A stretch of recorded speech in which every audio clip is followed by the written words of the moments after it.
me finish with this story. We go to China from time to time, and we train leaders. And this time we brought up 22 leaders from the Hunan province, and they rode 13 hours on a train to get to a hotel that they came up 2 by 2 in these elevators so as to not draw any attention. And then they got to a hotel room, a little apartment room. It's only about 700 square feet in the little living room, no air conditioning, hardwood floor, 22 sat there.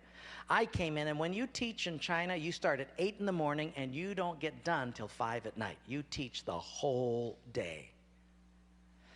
They were sitting there, all 22 of them, and I looked around and I said, now, if we get caught, what will happen to me?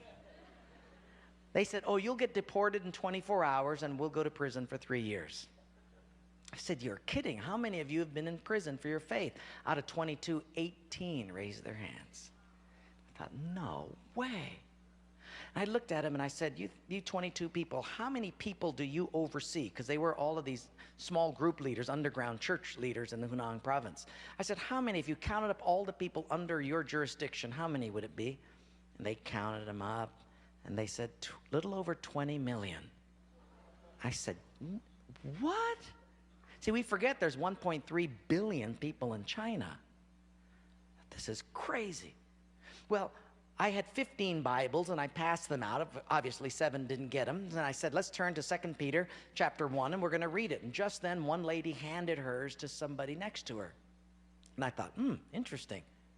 Well, we turned there anyway, and as we started reading it, I understood why she gave it away. She had memorized the whole thing. She just recited the whole chapter. When it was done, I went over to her at a break, and I said, you recited the whole chapter. She says, oh yes, I've memorized many chapters. I said, where did you memorize so many chapters? She said, in prison. I said, you have much time in prison. So I said, but don't they confiscate the Bible? And she said, yes.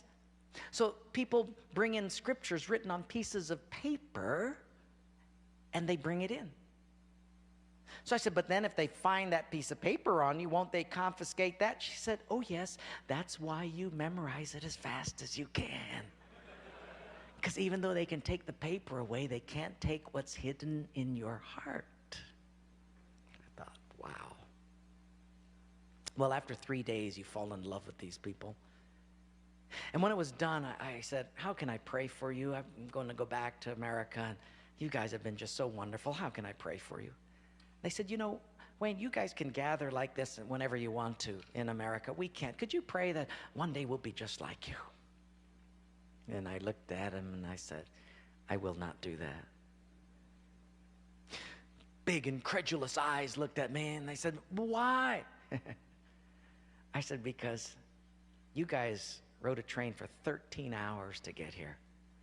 In my country, if you've got to drive more than an hour, people don't come. You sat on a wooden floor for 3 days. In my country, if people have to sit more than 40 minutes, they leave. You sat not only here for 3 days on a hard wooden floor, but you did it without air conditioning. In my country, if it's not padded pews and air conditioning, people don't often come back.